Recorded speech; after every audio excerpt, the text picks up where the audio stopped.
ഇന്ത്യയുമായി സമാധാന ചർച്ചകൾ നടത്താൻ ഇപ്പോൾ മുന്നോട്ട് വരികയാണ് പാകിസ്ഥാൻ പ്രധാനമന്ത്രി ഷഹബാസ് ഷെരീഫ്. തന്റെ 4 രാഷ്ട്ര പര്യടനത്തിന്റെ ഭാഗമായി ടെഹ്റാനിൽ എത്തിയപ്പോഴാണ് ഷെരീഫ് ഇക്കാര്യത്തിൽ തന്റെ നിലപാട് വ്യക്തമാക്കിയത്. കശ്മീർ വിഷയം, ഭീകരവാദം, ജലം, വ്യാപാരം എന്നിവ ഉൾപ്പെടെ എല്ലാ പ്രശ്നങ്ങളും പരിഹരിക്കുന്നതിനായി ചർച്ച നടത്താമെന്നാണ് പാക് പ്രധാനമന്ത്രി ഇപ്പോൾ അറിയിച്ചിരിക്കുന്നത്. പ്രധാനമന്ത്രി ഷഹബാസ് ഷെരീഫ് തുർക്കിയിൽ നിന്നാണ് ഇറാൻ തലസ്ഥാനത്തേക്ക് പോയത്. അവിടെ പ്രസിഡന്റ് മസൂദ് പെസഷ്കിയാൻ അദ്ദേഹത്തെ സ്വീകരിക്കുകയും ഗാർഡ് ഓഫ് ഓണർ നൽകി ആദരിക്കുകയും ചെയ്തു. അതിനുശേഷം അവർ തമ്മിൽ ചർച്ചയും നടന്നു. കാശ്മീരിലെ പ്രശ്നവും ജലപ്രശ്നവും ഉൾപ്പെടെയുള്ള എല്ലാ തർക്കങ്ങളും ചർച്ചകളിലൂടെ പരിഹരിക്കാൻ ഞങ്ങൾ ആഗ്രഹിക്കുന്നു. കൂടാതെ വ്യാപാരം, ഭീകരവാദ വിരുദ്ധ പ്രവർത്തനങ്ങൾ എന്നിവയിൽ അയൽക്കാരുമായി സംസാരിക്കാനും ഞങ്ങൾ തയ്യാറാണ് എന്ന് അദ്ദേഹം പറഞ്ഞു. ഈയൊരു ചർച്ചയ്ക്ക് ഇന്ത്യ തയ്യാറായാൽ പാകിസ്ഥാൻ സമാധാനം ആഗ്രഹിക്കുന്ന ഒരു രാജ്യമായി മാറുന്നത് കാണിച്ചു തരാമെന്നും ഷഹബാസ് ഷെരീഫ് പറയുന്നുണ്ട്. പഹൽഗാം ആക്രമണത്തിന് ശേഷം ഇന്ത്യ സിന്ധു നദീജല കരാർ റദ്ദാക്കിയത് പാകിസ്ഥാന് കനത്ത പ്രതിസന്ധി സൃഷ്ടിച്ചിരുന്നു. പാകിസ്ഥാൻ ഭീകര പ്രവർത്തനങ്ങൾക്ക് സഹായം നൽകുന്നത് ബോധ്യപ്പെടുത്താൻ ഇന്ത്യൻ പ്രതിനിധി സംഘങ്ങൾ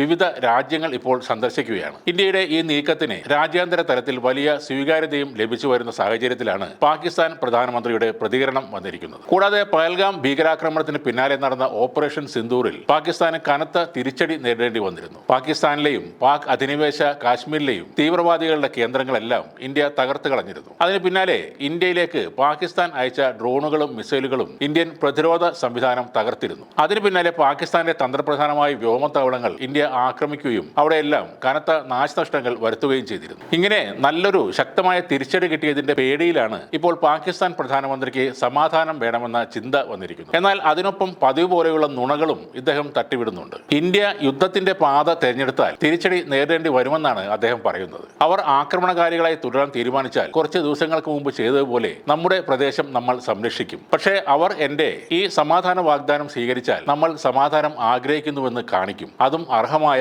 ഗൗരവത്തോടെയും ആത്മാർത്ഥതയോടെയും. ഇതാണ് ഷെരീഫ് പറയുന്നത്. ഇദ്ദേഹം ചർച്ച നടത്താമെന്ന് പറയുമ്പോഴും ഇന്ത്യ നേരത്തെ വ്യക്തമായി തന്നെ പറഞ്ഞ ഒരു കാര്യമുണ്ട്. പാകിസ്ഥാൻ അധിനിവേശ കശ്മീർ തിരിച്ചു നൽകുന്നതിലും ഭീകരവാദ പ്രശ്നത്തിലും മാത്രമേ ഇനി പാകിസ്ഥാനുമായി ചർച്ച നടത്തുകയുള്ളൂ എന്നാണ് ഇന്ത്യ പറഞ്ഞത്. ഇപ്പോഴും ഇന്ത്യയുമായുള്ള 4 ദിവസത്തെ യുദ്ധത്തിൽ തന്റെ രാജ്യം വിജയിച്ചുവെന്നാണ് ഷെരീഫ് അവകാശപ്പെടുന്നത്. ലോകം മൊത്തം ചിരിച്ചാലും തന്റെ രാജ്യത്തെ വിഡ്ഢികളായ ഒരു ജനത അത് വിശ്വസിക്കും എന്ന് ഇയാൾക്ക് നന്നായി അറിയാം. ദാരിദ്ര്യത്താൽ വലയുന്ന രാജ്യം ഒരു കലാപത്തിലേക്ക് പോകാൻ സാധ്യതയുണ്ടെന്ന് കാണുന്ന അവസരത്തിലാണ് സാധാരണയായി പാകിസ്ഥാൻ അതിർത്തിയിൽ ആക്രമണം നടത്തുന്നത്. ഇന്ത്യയെ ആക്രമിച്ചു എന്ന വാർത്ത കേട്ടാൽ ഭക്ഷണമില്ലെങ്കിലും കുറെ പാകിസ്ഥാനികളുടെ വയറു നിറയുമെന്ന് ഷഹബാസ് ഷെരീഫിന് നന്നായി അറിയാം. കുട്ടികളുടെ വിദ്യാഭ്യാസം, കാർഷിക രംഗത്തെ വികസനം എന്നീ പേരുകളെല്ലാം പറഞ്ഞ് വിദേശത്ത് നിന്നും കിട്ടുന്ന കോടികൾ കൊണ്ട് ചൈനയുടെ വില കുറഞ്ഞ ആയുധങ്ങൾ വാങ്ങിക്കൂട്ടുകയാണ് പാകിസ്ഥാൻ. ഇന്ത്യക്കെതിരായി ശബ്ദിക്കാതെ, കുറ്റപ്പെടുത്താതെ അവിടെ സമാധാനമായി ഭരിക്കാൻ ഒരു ഭരണാധികാരിക്കും ആവില്ലെന്നതാണ് ആ രാജ്യത്തിന്റെ ചരിത്രം നമ്മളെ പഠിപ്പിക്കുന്നത്.